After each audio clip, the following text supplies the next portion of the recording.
Video 7 Chapter 1.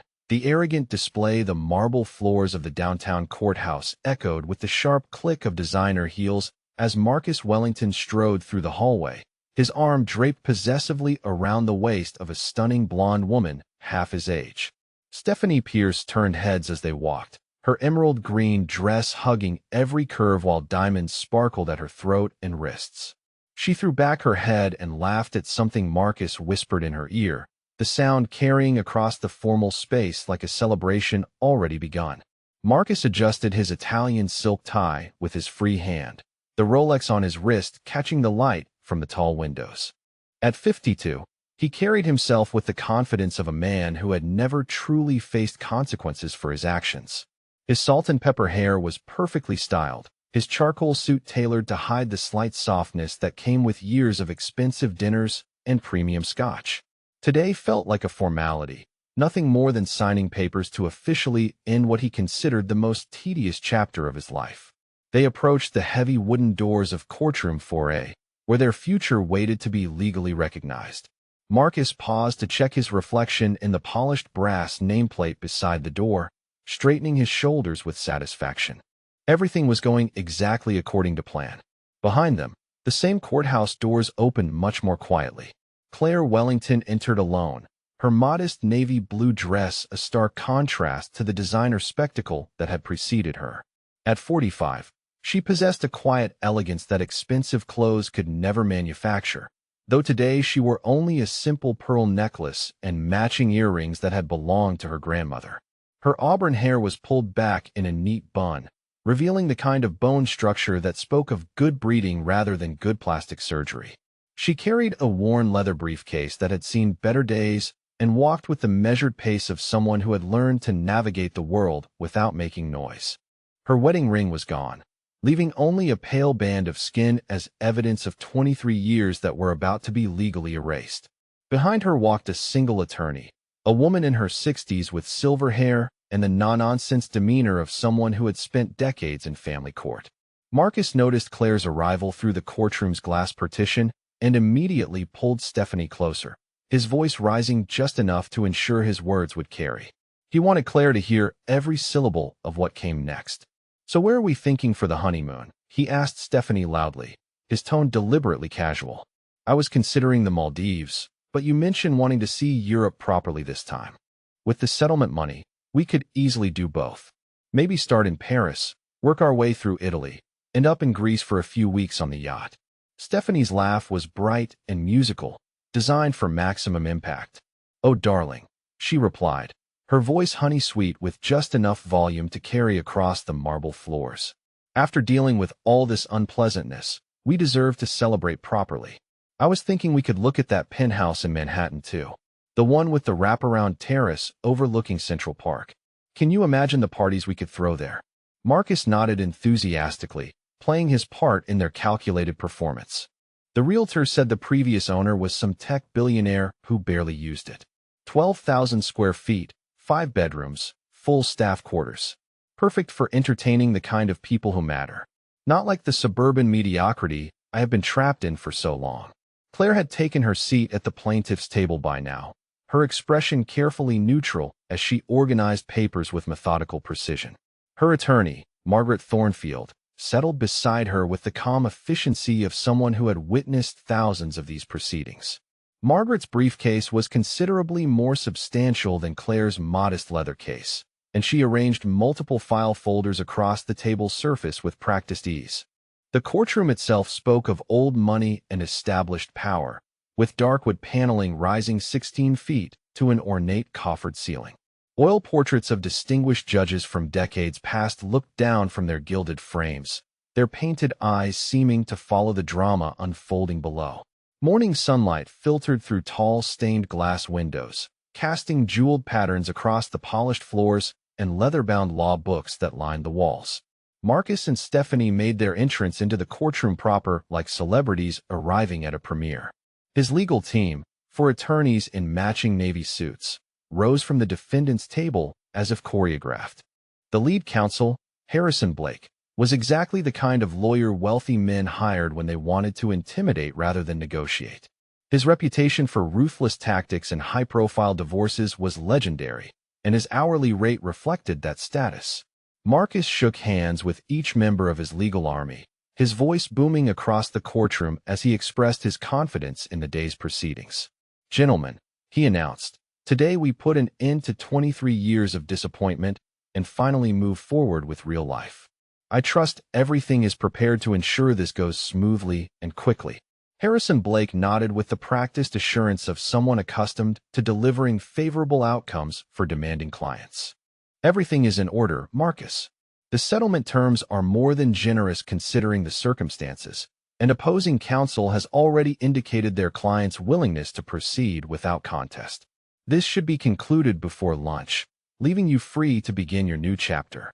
Stephanie positioned herself in the front row of the gallery, directly behind Marcus's table where her presence would be impossible to ignore. She had chosen her seat strategically, ensuring that Claire would have to look past her every time she glanced toward her husband. Her engagement ring, a 5-carat diamond surrounded by emeralds that had cost more than most people's cars, caught the light each time she gestured. She made certain to display it prominently as she whispered comments to Marcus during breaks in the legal preparations. "The poor thing looks so defeated already," Stephanie murmured just loud enough for her voice to carry across the small space. "I almost feel sorry for her, clinging to this charade when it has been obvious for years that you outgrew whatever you two once had. At least now she can stop pretending and find someone more suited to her limitations." Marcus chuckled appreciatively at his fiancée's calculated cruelty, his eyes never leaving Claire's composed figure. "The truth is, Stephanie, I have been financially supporting her lifestyle far longer than any reasonable man should have. She contributed nothing to building what we have, just enjoyed the benefits of my hard work and business acumen. Now she gets to learn what the real world looks like for someone with her actual capabilities." Claire's attorney Margaret had been listening to this performance with the stone-faced expression of someone who had seen every variety of courtroom theater imaginable. She made notes on a yellow legal pad, occasionally glancing at the large manila envelope that sat unopened beside her briefcase. When she caught Claire's eye, she offered the smallest nod of reassurance, though her expression revealed nothing about what strategies she might have planned. The bailiff's voice cut through the chatter as he announced the arrival of Judge Elizabeth Hartwell, a woman whose reputation for fairness was matched only by her intolerance for theatrical behavior in her courtroom. Everyone rose as she entered, her black robes flowing behind her as she took her position at the elevated bench. Judge Hartwell was 68 years old, with steel-gray hair and the kind of penetrating gaze that could silence a room without a single word spoken. She surveyed the courtroom with practiced efficiency, taking note of the obvious wealth displayed by the defendant's table and the stark contrast presented by the plaintiff's modest presence. Her eyes lingered for just a moment on the manila envelope beside Margaret Thornfield's briefcase before she called the court to session. "This court is now in session for the matter of Wellington versus Wellington," Judge Hartwell announced, her voice carrying the authority of 3 decades on the bench. "I trust all parties are prepared to proceed with today's dissolution proceedings." Marcus straightened in his chair, his confidence radiating across the courtroom as he prepared to legally claim his freedom and secure his future with the woman he truly wanted. Stephanie leaned forward in anticipation, already imagining the life of luxury that awaited them both once this tedious formality was completed. But Claire remained perfectly still, her hands folded calmly in her lap, while Margaret Thornfield slowly reached for the manila envelope that would change everything Marcus thought he knew about the woman he had dismissed as powerless and defeated. Video 7 Chapter 2. Cruel Confidence. Peak Harrison Blake rose from the defendant's table with the theatrical flair of a man accustomed to commanding courtrooms. His opening statement began with the kind of polished delivery that came from years of representing wealthy clients who expected nothing less than total victory. "Your Honor," he announced, his voice carrying easily through the formal space. "Today's proceedings should be refreshingly straightforward given the clear facts of this case. Marcus Wellington has built a successful business empire through 23 years of tireless work and exceptional business acumen. During this same period, Mrs. Wellington chose to remain a homemaker, contributing no income, no business expertise, and no financial assets to the marriage. She has lived comfortably on Mr. Wellington's earnings and now seeks to claim half of what she played no role in creating. Blake gestured toward Marcus with obvious respect, his tone suggesting that any reasonable person would recognize the injustice of allowing someone to profit from another's hard work. Mr. Wellington has generously offered a settlement that provides Mrs. Wellington with far more than her actual contributions would justify, ensuring she can maintain a comfortable lifestyle despite her lack of independent financial resources. Stephanie leaned forward in her seat, her emerald eyes gleaming with satisfaction as Blake painted Claire as exactly what she had always believed her to be, a parasite who had been living off Marcus's success for decades. She adjusted her diamond bracelet, making sure the stones caught the light as she whispered just loudly enough for Claire to overhear every calculated word. Finally, someone is telling the truth about what really happened in that marriage, Stephanie murmured to the woman sitting beside her, though her eyes remained fixed on Claire's profile. 23 years of Marcus supporting someone who brought absolutely nothing to the table except expectations that he owed her something. Can you imagine living with that kind of dead weight dragging you down year after year? Marcus turned slightly in his chair, ostensibly to listen to Blake's presentation, but actually to gauge Claire's reaction to the public dismantling of her character. He found her sitting perfectly still, her hands folded in her lap, showing no visible response to the humiliation being methodically delivered. Her composure only fueled his satisfaction. Even now she was playing the role of the long-suffering wife, hoping to generate sympathy that would somehow translate into a more favorable settlement. Blake continued his presentation with the confidence of someone who believed victory was already assured. Mrs. Wellington will claim she sacrificed career opportunities to support her husband's ambitions, but the reality is that she possessed no marketable skills that would have generated significant income regardless of her choices. She has no college degree, no professional experience, and no business relationships that would have contributed to the financial success Mr. Wellington achieved through his own efforts. The attorney gestured toward a stack of financial documents on his table, each page meticulously prepared to support their narrative. These records demonstrate the complete financial picture of the Wellington marriage. Every asset, every investment, every property acquisition can be traced directly to income generated by Mr. Wellington's business activities. There is no evidence of any financial contribution from Mrs. Wellington beyond basic household management, which Mr. Wellington could have easily outsourced to professional staff. Stephanie's whispered commentary continued like a running soundtrack designed to maximize Claire's discomfort. "Look at her just sitting there," she said to anyone within earshot. "No fight left in her at all. I suppose when you have lived off someone else's money for so long, you forget how to stand up for yourself. Marcus deserves someone who actually brings something to the relationship besides just showing up." Judge Hartwell observed the proceedings with the neutral expression she had perfected over decades of listening to wealthy people argue over money. She made occasional notes on the legal pad in front of her, though her eyes frequently moved to Margaret Thornfield, who sat quietly beside Claire with an almost supernatural calm that seemed unusual for an attorney facing such a well-funded opponent. Marcus felt confident enough to begin planning beyond the courtroom. He turned toward Stephanie during a brief pause in Blake's presentation, his voice intentionally loud enough to carry across the small space. "After we finish here," he said, "we should stop by the jewelry store to pick up your wedding band. The designer said it would be ready this afternoon, and I want everything perfect for the ceremony next month." Stephanie's face lit up with genuine joy mixed with calculated performance. She extended her left hand to admire her engagement ring again, making sure the gesture was visible to Claire. "Oh, darling," she replied, her voice honey-sweet with anticipation, "I can hardly wait to officially become Mrs. Wellington. After all these years of watching you waste your time and energy on someone who never appreciated what she had, we can finally build the life you always deserved." Blake had moved on to the specific terms of Marcus's proposed settlement, each detail designed to demonstrate his client's overwhelming generosity towards someone who had no legal right to significant assets. Mr. Wellington proposes to provide Mrs. Wellington with the suburban home they shared, valued at approximately $400,000, plus alimony payments of $8,000 per month for a period of 10 years.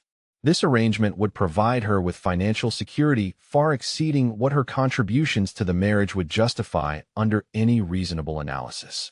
Marcus nodded approvingly as his attorney outlined terms that he genuinely believed were more than fair.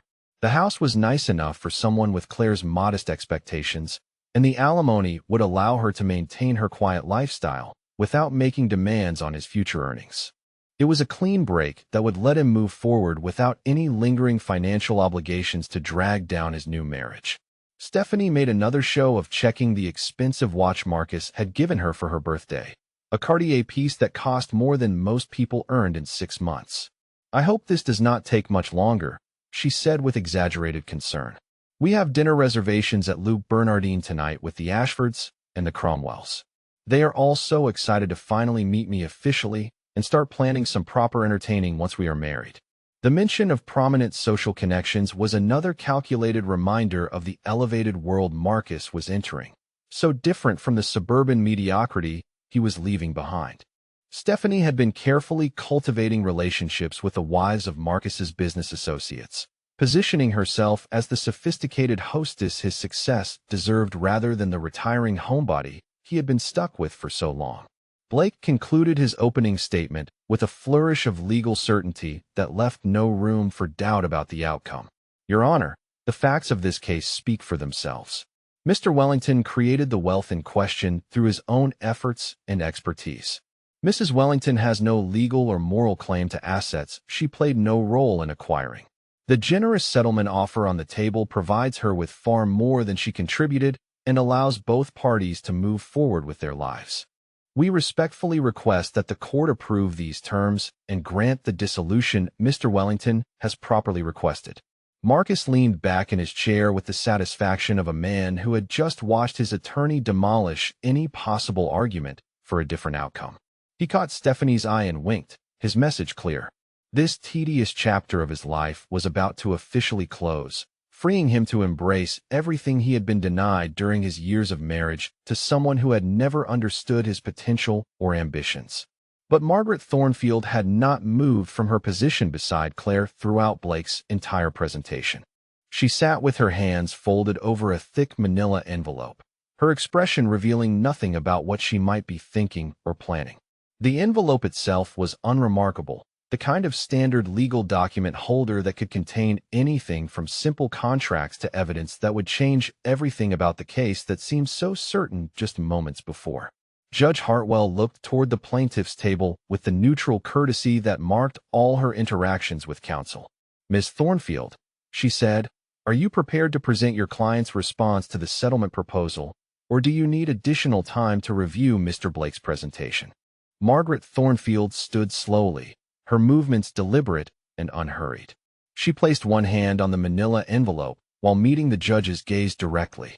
"Your Honor," she replied, her voice carrying an authority that had not been evident during her quiet observation of the defendant's presentation, "I believe this case requires a more thorough examination of the actual financial facts than Mr. Blake's summary has provided. With the court's permission, I would like to present some additional documentation that may clarify the true nature of the assets in question." The words hung in the air like a challenge, and for the first time since entering the courtroom, Marcus felt a tiny flutter of uncertainty in his stomach. Video 7 Chapter 3. The first crack. Margaret Thornfield opened the manila envelope with the careful precision of someone handling evidence that could reshape everything about the case everyone thought they understood. She withdrew a document bearing official seals and signatures, the kind of paperwork that spoke of legal authority rather than simple accusations or emotional appeals. "Your Honor," she began, her voice carrying a confidence that had been absent during the defendant's presentation, "I would like to present what appears to be a premarital financial disclosure form filed with the state of New York on June 15, 1999, exactly 6 months before my client's marriage to Mr. Wellington." Marcus shifted uncomfortably in his chair, a tiny frown creasing his forehead as he tried to recall any such document from over 20 years ago. He leaned toward Harrison Blake, his whisper urgent but still audible across the quiet courtroom. "What is she talking about?" he asked. "We never filed any premarital disclosure. I would remember something like that." Blake's expression had lost some of its earlier smugness as he gestured for his assistant to check their files. The young attorney began rifling through documents with increasing urgency, clearly searching for something they should have discovered during their preparation but had somehow overlooked. Judge Hartwell accepted the document from Margaret and began reviewing its contents with the methodical attention she brought to all evidence presented in her courtroom. Her expression remained neutral, but her eyebrows rose almost imperceptibly as she read through the financial details listed on the official forms. Stephanie leaned forward in her seat, her earlier confidence beginning to show the first hairline cracks of uncertainty. She caught Marcus's eye and mouthed the words, "What document?"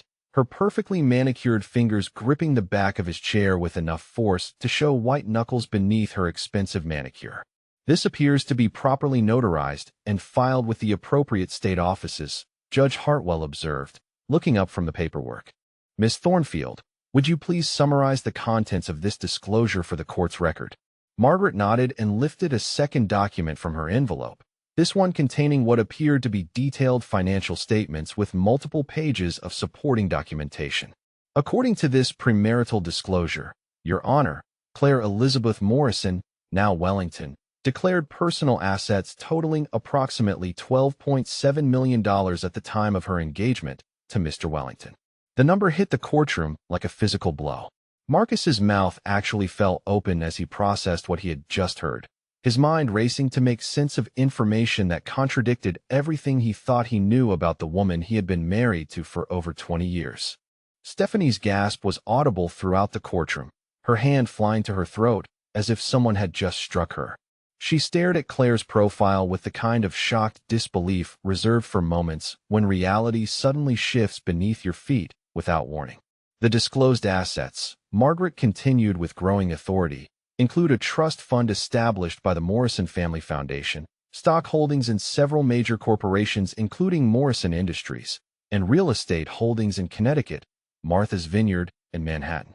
The documentation shows that Miss Morrison, as she was then known, was required by family legal counsel to disclose these assets before entering into any marriage that might affect the family's financial interests."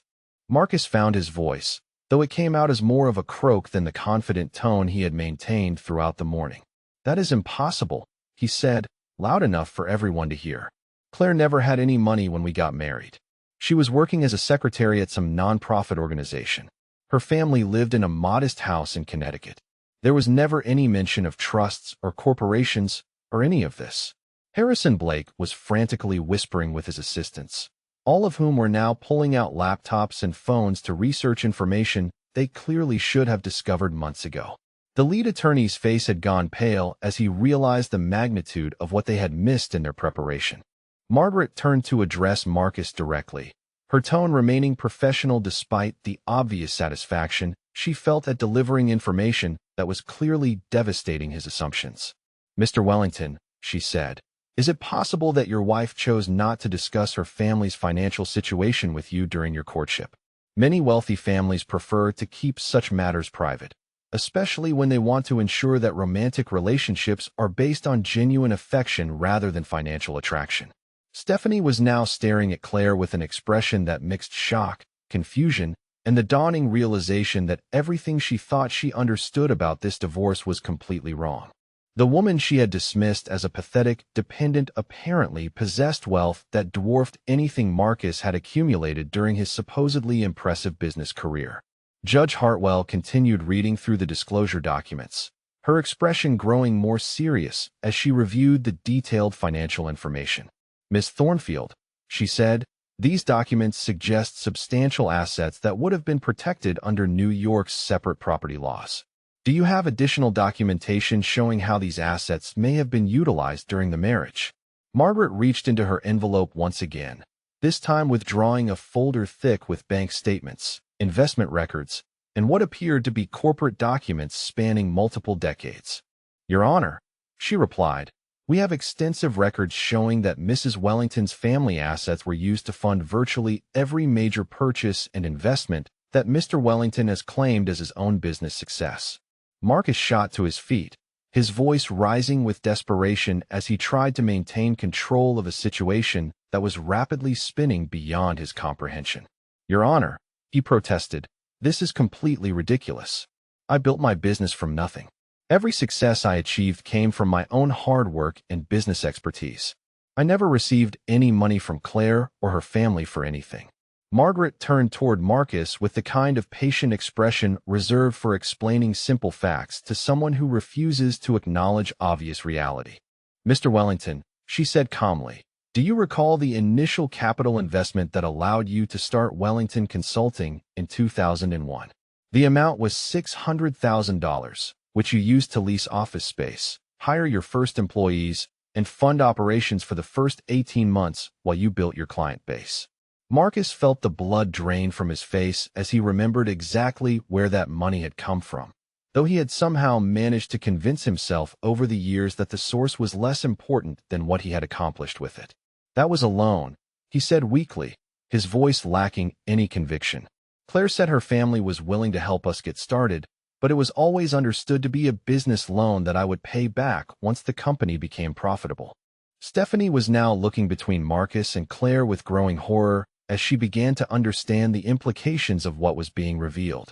The man she had believed was financially successful enough to support the luxurious lifestyle she craved was apparently completely dependent on money that belonged to his wife. Margaret opened the thick folder and withdrew what appeared to be loan documents with official letterhead and legal signatures. "Your Honor," she said, "we have the original loan agreement, which specifies that the $600,000 was provided by the Morrison Family Trust with no expectation of repayment. The document clearly states that this was considered a wedding gift to help the young couple establish themselves, not a business loan requiring future payment." The courtroom had fallen completely silent except for the sound of Harrison Blake's frantic typing as he tried to research information that should have been discovered during basic case preparation. His earlier confidence had evaporated entirely, replaced by the kind of panic that comes from realizing you have walked into a legal minefield without any protective equipment. Judge Hartwell looked up from the loan documents with an expression that suggested she was beginning to understand the true scope of the financial deception that had been presented to her court. "Miss Thornfield," she said carefully, "are you suggesting that Mr. Wellington's business success has been funded entirely by your client's family wealth?" Margaret nodded gravely, her hand resting on the folder that apparently contained even more devastating evidence. "Your Honor," she replied, "we have documentation showing that every major business expansion, property purchase, and investment decision made by Mr. Wellington over the past 23 years was funded either directly or indirectly by Mrs. Wellington's family assets. What he has characterized as his personal business empire is actually built entirely on her family's financial foundation." Marcus sank back into his chair as if someone had physically struck him, his face ashen as the reality of his situation began to penetrate his consciousness. Behind him, Stephanie's whispered voice carried across the courtroom with a note of rising panic that she could no longer disguise. "Marcus," she said urgently, "is this true? Are you telling me that everything you own actually belongs to her family? The house, the cars, the business, all of it? Because if that is the case, then we need to discuss some things about our future that I thought were already settled." But Marcus could only stare at Claire, who remained perfectly composed throughout the revelation that was destroying everything he thought he knew about his own life. For the first time, he was beginning to understand that the quiet woman he had dismissed and humiliated might be far more dangerous than he had ever imagined. Video 7 Chapter 4. The foundation crumbles. Margaret Thornfield withdrew another set of documents from her seemingly inexhaustible folder, these bearing the official seals of multiple banks and investment firms. "Your Honor," she continued with methodical precision, "I would now like to present the complete financial records showing the source of funding for every major asset Mr. Wellington has claimed as his own achievement." She spread the documents across the plaintiff's table like a dealer revealing a winning hand, each paper representing another pillar of Marcus's assumed success about to crumble. The first document bears the signature of Mrs.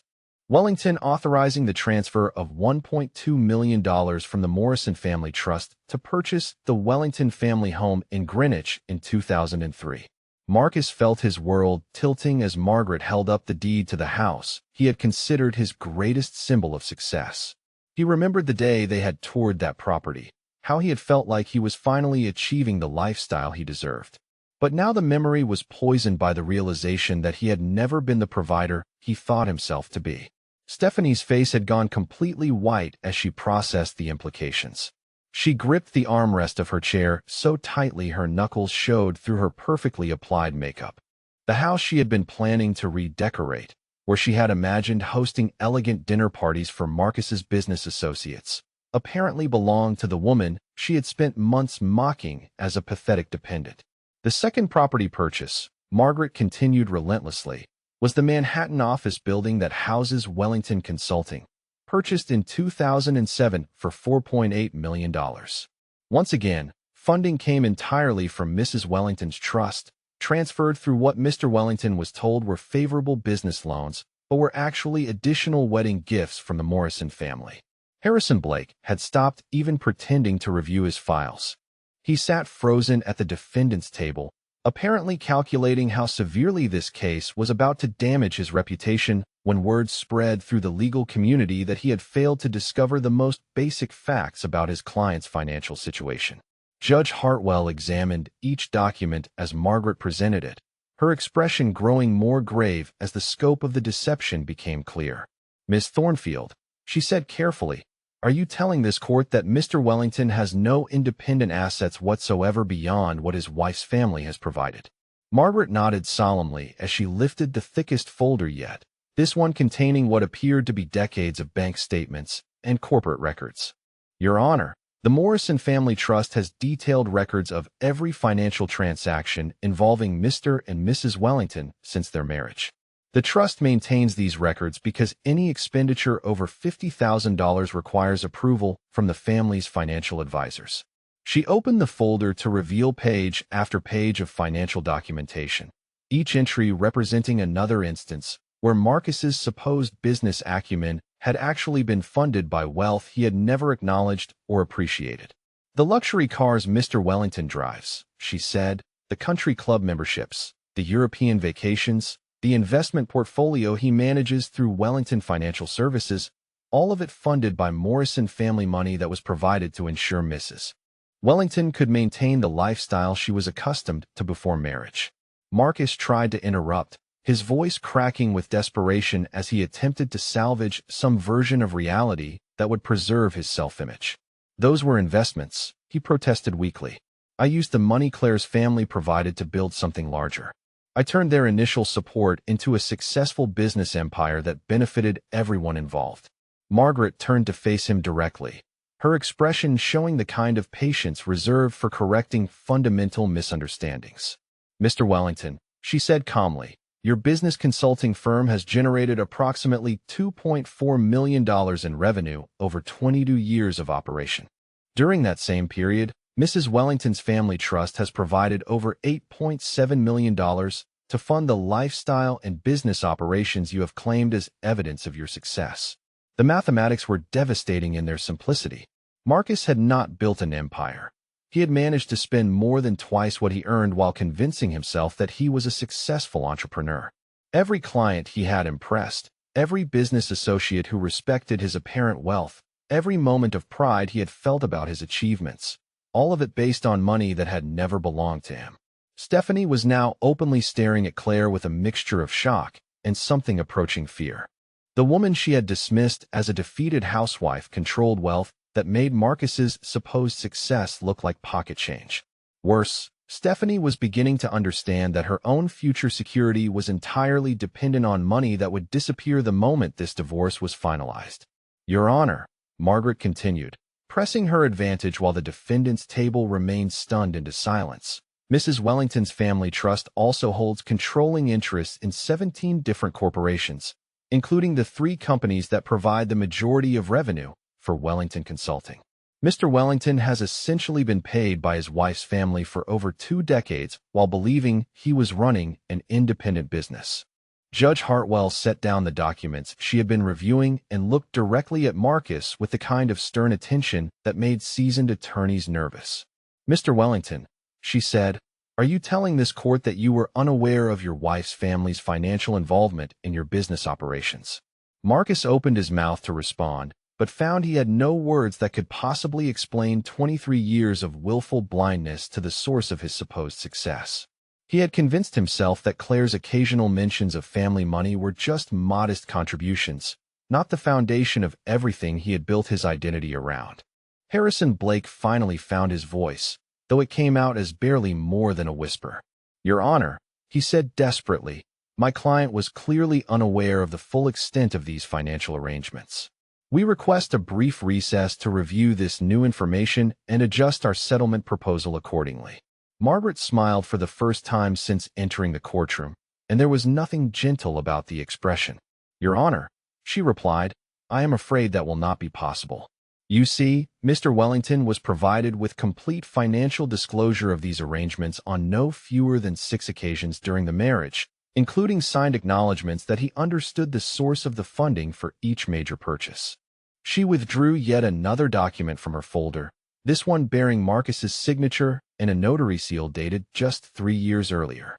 This particular acknowledgment was signed when Mr. Wellington requested an additional $2 million from the trust to expand his consulting business into international markets.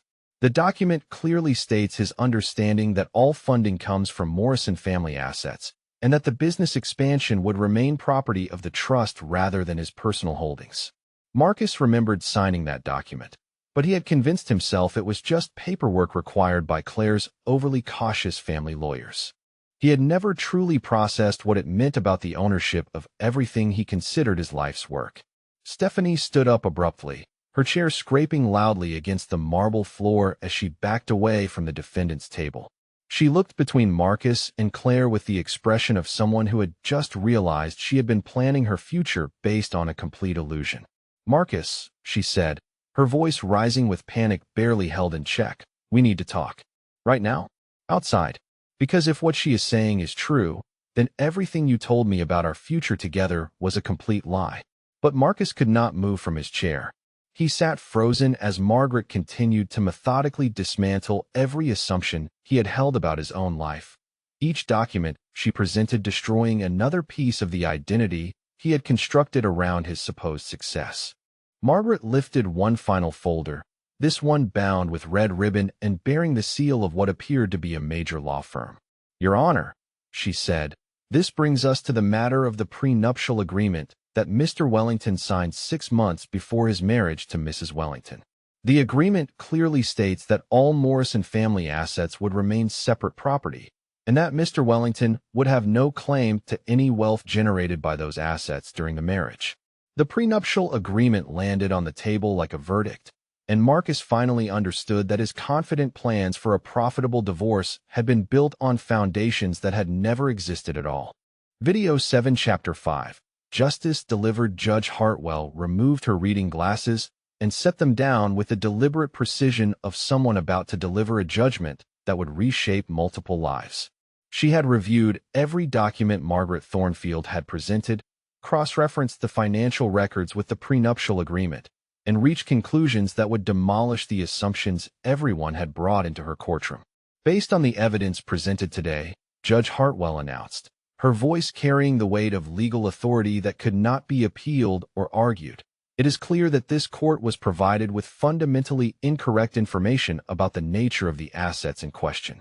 The financial records demonstrate conclusively that virtually all property claimed by Mr. Wellington as marital assets are, in fact, separate property belonging to Mrs. Wellington under the terms of a valid prenuptial agreement."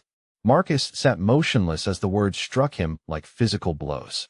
Everything he had planned, every confident assumption about walking away with half of what he considered his life's work, crumbled into dust as the judge continued her devastating assessment of the true facts. The house in Greenwich, the Manhattan office building, the investment portfolio, the luxury vehicles, and the business known as Wellington Consulting are all legally the separate property of Mrs.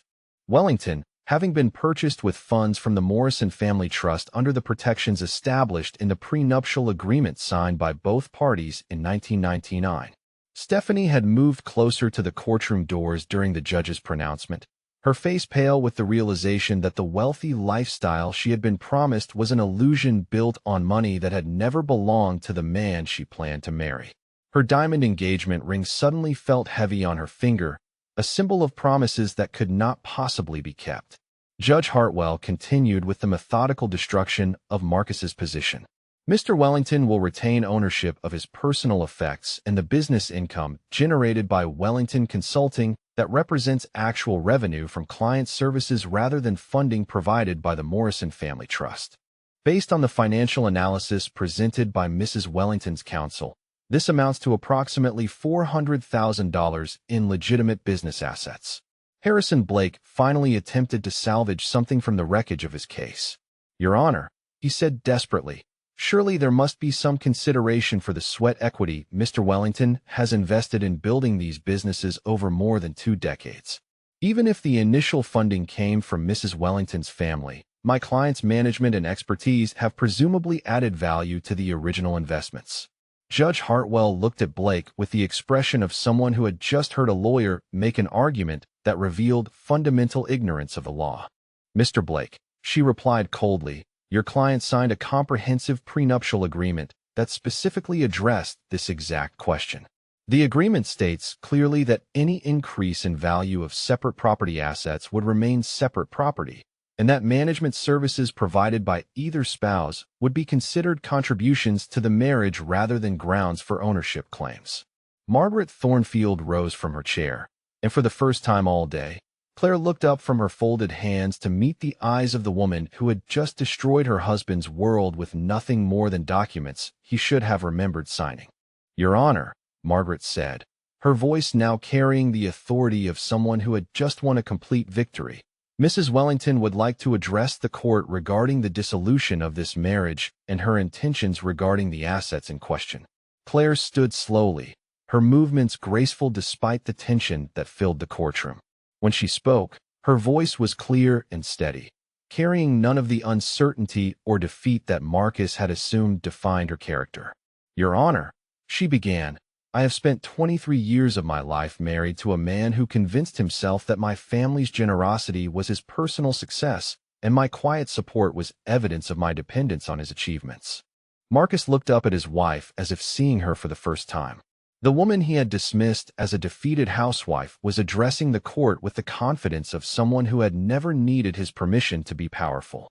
"I am prepared to allow Mr. Wellington to retain the Greenwich house as part of our divorce settlement," Claire continued, her tone suggesting magnanimous generosity rather than legal obligation. "However, I will require him to vacate the Manhattan office building within 30 days, as my family's business interests require the space for other purposes. Wellington Consulting may continue to operate under a different name from a different location, provided Mr. Wellington can secure independent financing for his business operations." Stephanie let out a strangled gasp as the implications became clear. The penthouse apartment they had planned to buy, the European honeymoon they had discussed, the luxurious lifestyle she had been promised, all of it depended on wealth that Marcus had never actually possessed. "Marcus," she called out desperately, her voice echoing through the formal courtroom. "We need to talk right now. This changes everything about our plans, our engagement, our entire future together. You told me you were wealthy. You told me you could provide the kind of life I deserve." But Marcus could not respond because he was still processing Claire's next words, which cut through his remaining illusions like a surgeon's blade. "Your Honor," she said calmly, "I should also mention that the engagement ring currently worn by Ms. Pierce was purchased with a credit card linked to my family's trust account. As the ring was acquired using my separate property to fund Mr. Wellington's personal relationship outside our marriage, I will need Ms. Pierce to return the ring as part of today's proceedings." Stephanie's scream of outrage filled the courtroom as she realized that even the symbol of her engagement was built on money that belonged to the woman she had spent months humiliating. She looked down at the 5-carat diamond that had represented her ticket to a better life, and understood that she would leave the courthouse with nothing except the knowledge that she had been completely deceived. Judge Hartwell maintained her composure as Stephanie's breakdown continued, but her voice carried a note of steel when she addressed the emotional outburst. "Miss Pierce," she said firmly, "you will control yourself in my courtroom, or you will be removed by security." The ring in question was purchased with funds that legally belonged to Mrs. Wellington, and you will surrender it to the bailiff before leaving this building." Harrison Blake made one final desperate attempt to salvage something from the complete destruction of his case. "Your Honor," he said, his voice barely above a whisper, "given these extraordinary circumstances, perhaps we could request a continuance to allow time for proper financial analysis and negotiation of a more equitable settlement." Judge Hartwell looked at Blake as if he had just suggested that the laws of mathematics should be suspended for his convenience. "Mr. Blake," she replied with obvious impatience, "your client signed a prenuptial agreement that anticipated exactly these circumstances. Mrs. Wellington has offered him far more than the agreement requires by allowing him to keep the Greenwich house. There will be no continuance, no renegotiation, and no further delays. This divorce is granted under the terms I have outlined, effective immediately." Marcus finally found his voice, though it came out as little more than a broken whisper. "Claire," he said, looking at his wife with the expression of someone who had just realized he never knew her at all, "why did you let me believe I was successful? Why did you never tell me the truth about where the money came from? Why did you let me humiliate myself like this?" Claire looked at her ex-husband with something that might have been pity if it had been directed at someone who deserved compassion. "Marcus," she replied quietly, "I told you the truth about my family's support dozens of times over the years. You chose not to hear it because it did not fit the story you preferred to tell yourself about your own achievements. You convinced yourself that my family's wealth was somehow your accomplishment because that version of reality made you feel more important." She gathered her purse and the few personal items she had brought to court, moving with the dignity of someone who had never needed the courthouse drama to know her own worth. "I am sorry that you chose to end our marriage in such a public and humiliating way," she added, "but perhaps now you can build a life based on what you actually have rather than what you imagined you deserved." As Claire walked toward the courtroom exit, followed by Margaret Thornfield and her team of family attorneys, Marcus remained frozen in his chair, while Stephanie continued her hysterical demands for explanations he could not provide. The courtroom that had seemed so promising when he entered now felt like a mausoleum for the life he had thought he was living. Judge Hartwell gathered her papers and prepared to leave the bench, but she paused to deliver one final observation. "Mr. Wellington," she said, looking down at the broken man who had entered her courtroom with such arrogant confidence, "you might consider this divorce a valuable education in the difference between actual achievement and borrowed success. I suggest you use the lessons learned here to build something real with whatever opportunities remain available to you." The gavel fell with the finality of a closing door, and Marcus Wellington finally understood that he had never been the man he thought himself to be. Video 7 Chapter 6. The new reality 6 months after the divorce proceedings that had destroyed everything Marcus Wellington thought he knew about his own life. The man who had once strutted through Manhattan boardrooms with unearned confidence now sat in a cramped studio apartment in Queens, staring at overdue bills he could not pay. The Greenwich house that Claire had generously allowed him to keep had been sold within weeks of the divorce, its proceeds barely enough to settle the credit card debts he had accumulated while living far beyond his actual means. Marcus had discovered the hard truth about running a consulting business without access to his ex-wife's family connections. The clients who had made Wellington Consulting profitable were all companies with ties to Morrison Industries, and they had quietly terminated their contracts once word spread through the business community about the humiliating courtroom revelations. The respect he had commanded in professional circles evaporated the moment people learned that his apparent success had been entirely funded by money that was never his. He pushed aside the stack of rejection letters from potential employers who had no interest in hiring a man whose reputation had become a cautionary tale about the dangers of living in illusion.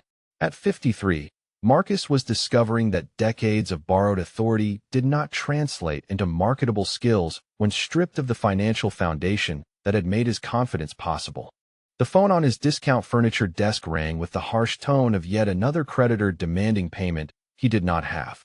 Marcus let it go to voicemail, as he had learned to do with most calls since his world collapsed. The few friends who still spoke to him offered only pity disguised as concern, and their conversations inevitably turned to questions about how he could have been so blind to his own circumstances for so long. Meanwhile, across town in the penthouse office of Morrison Industries, Claire Wellington sat behind a mahogany desk that had belonged to her grandfather, reviewing quarterly reports from the 17 companies her family controlled. She had seamlessly transitioned from her role as a deliberately invisible wife to her rightful position as a major decision-maker in one of the most influential business empires on the East Coast. The transformation was remarkable to witness. The quiet woman who had spent decades allowing her husband to take credit for her family's generosity now commanded boardrooms with the natural authority that comes from genuine competence combined with generational wealth. Her suggestions carried the weight of someone who understood both the big picture of corporate strategy and the intimate details of financial management. Claire had established the Morrison Foundation for Financial Education just 3 months after her divorce, using a portion of the wealth Marcus had never known existed to help other women understand their financial rights and resources. The Foundation's first initiative provided free legal consultation for women seeking divorces from financially abusive spouses, and the early results had been gratifying enough to expand the program nationwide. During the Foundation's inaugural gala, held in the ballroom of the Plaza Hotel, Claire had delivered a speech that drew standing ovations from an audience of business leaders and social reformers. She spoke about the importance of financial transparency in marriages and the dangers of allowing one spouse to control or misrepresent the family's economic reality. The speech had been quoted in major newspapers and shared thousands of times on social media, establishing Claire as an influential voice on women's financial empowerment. The irony was not lost on anyone who had witnessed the courtroom drama 6 months earlier. The woman Marcus had dismissed as a powerless dependent was now using her platform to help other women avoid the kind of deception she had tolerated for 23 years. Stephanie Pierce had fared even worse in the aftermath of the divorce that was supposed to launch her into a life of luxury. After the humiliation of surrendering the engagement ring in front of the courthouse press corps, she had discovered that her modeling career was effectively over. The scandal had made her a social media punchline, with countless videos mocking her shocked expression when she learned that her sugar daddy was actually living off his wife's money. She had tried to salvage her reputation by giving interviews claiming she had been deceived as thoroughly as everyone else, but the public was unsympathetic to a woman who had so obviously been pursuing wealth rather than love. The other wealthy men she attempted to seduce were now wary of someone whose previous relationship had ended in such spectacular public failure. Stephanie had moved back in with her mother in New Jersey, working at a department store makeup counter while trying to rebuild a life that no longer included designer clothes or exclusive restaurants. Her social media accounts, once filled with pictures of expensive gifts and exotic locations, now featured desperate attempts to promote discount cosmetics to an audience that had largely moved on to newer scandals. The modeling agency that had once represented her made it clear that her notoriety was the wrong kind of fame for their brand.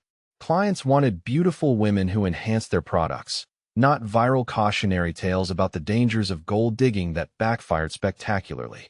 Marcus had attempted to contact Claire several times in the months following their divorce, leaving voicemails that ranged from angry demands for explanations to pathetic pleas for financial assistance.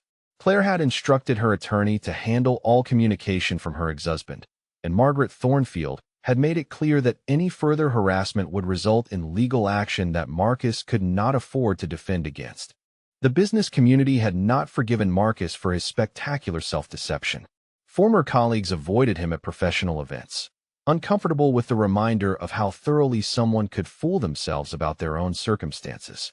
His attempts to network and rebuild his consulting practice were met with polite dismissals from executives who no longer trusted his judgment or integrity. Harrison Blake, the attorney who had so confidently represented Marcus in divorce court, had also suffered professional consequences from the case. Legal blogs had written scathing articles about his failure to conduct basic due diligence before making claims that were so easily disproved. Several of his other wealthy clients had quietly sought new representation, unwilling to risk having their cases handled by someone whose competence had been so publicly questioned. The case had become a landmark example in family law courses across the country, studied as an illustration of how prenuptial agreements protect family wealth and why thorough financial investigation is essential in high-asset divorces. Law students analyzed the courtroom transcripts to understand how quickly a seemingly straightforward case could collapse when built on false assumptions. Claire had used her newfound public profile to advocate for legislative changes that would require more comprehensive financial disclosure in divorce proceedings. She testified before state committees about the need for stronger protections against financial abuse and deception in marriage, drawing on her own experience to illustrate the broader social problems that such cases represented. The speech that had gained the most attention was delivered at a women's leadership conference in Chicago, where Claire spoke about the difference between authentic power and borrowed authority.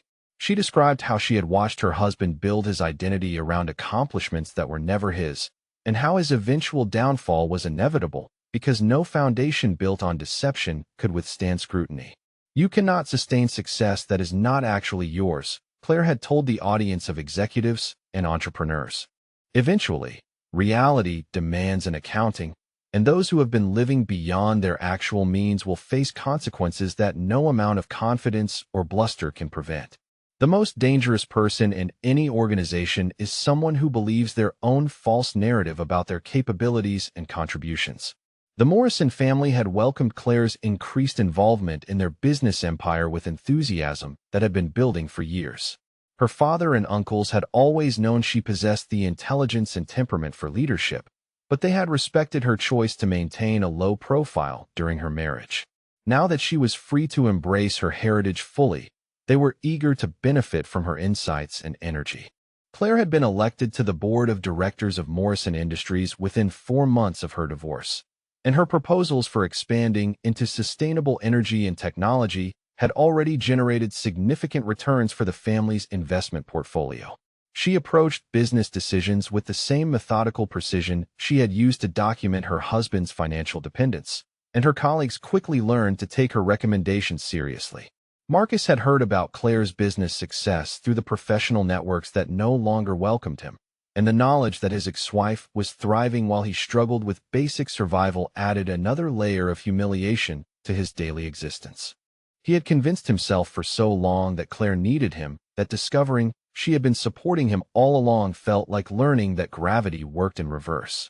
His attempts to restart his consulting business under a new name had failed repeatedly, partly because his reputation preceded him, but mostly because he had never developed the skills necessary to succeed without his wife's family connections. The clients who had valued his services had been paying for access to Morrison family resources, not for Marcus's strategic insights. On a particularly difficult evening, as Marcus sat in his studio apartment eating a microwave dinner while reviewing another stack of job rejections, he finally understood what Claire had tried to tell him in the courthouse. She had not hidden her family's wealth from him.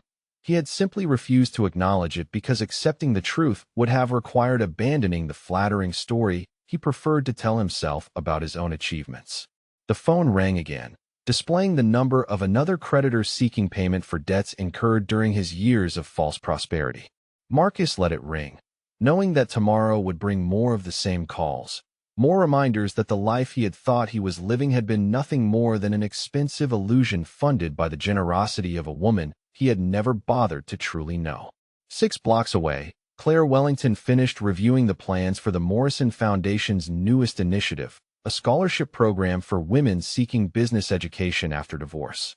She had named the program after her grandmother, the woman who had taught her that real strength came from understanding your own worth rather than depending on others to validate it. As she turned off the lights in her office and prepared to leave for a dinner with fellow Foundation leaders, Claire reflected on how different her life had become since she stopped allowing someone else to take credit for her family's success. The woman who had once sat quietly while her husband performed his borrowed authority was now using her authentic power to help others find their own strength. The lesson was simple but profound. Genuine success could only be built on truth, while borrowed authority would inevitably collapse under the weight of its own deception. Marcus had learned this lesson too late to save himself, but perhaps his spectacular downfall would serve as a warning to others who confused appearance with reality.